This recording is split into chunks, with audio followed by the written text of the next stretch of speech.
রাজু না দেখতে কেকের ভিতরে ঝাল পানি দিয়ে দিই, এবার পাশের কেকের মাথাটি কেটে খেয়ে নিব।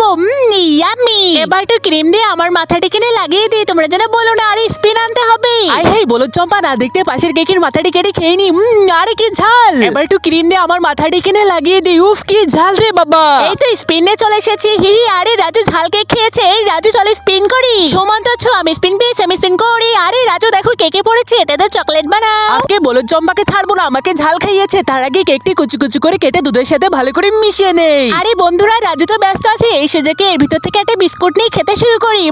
ইয়াম্মি। আরে বলো চম্পা, এই দেখ ঝাল, এই ঝালটি এর ভিতরে দিয়ে দেবে, এবার তুই মজা বুঝবি। হ্যাঁ। বন্ধুরা আমি চকলেটটি তৈরি করতে করতে তুমি যদি হিন্দু হয়ে থাকো তাহলে ভিডিওটিকে একটি লাইক করে দাও, আর যদি মুসলিম হয়ে থাকো তাহলে ভিডিওটিকে একটি লাইক করে চ্যানেলটিকে সাবস্ক্রাইব করে দাও, আর কমেন্ট বক্সে এই ইমোজিটা কমেন্ট করো, তাহলে বুঝবো তোমরা অনেক বেশি চকলেট পছন্দ করো। এই তো আমার চকলেট বানানো হয়ে গিয়েছে। এই চম্পা না তোমার চকলেট। হ্যাঁ দাও দাও। আরে এ কি, এই রাজু তুমি খাও। কিছু হলো না। আরে কি ঝাল।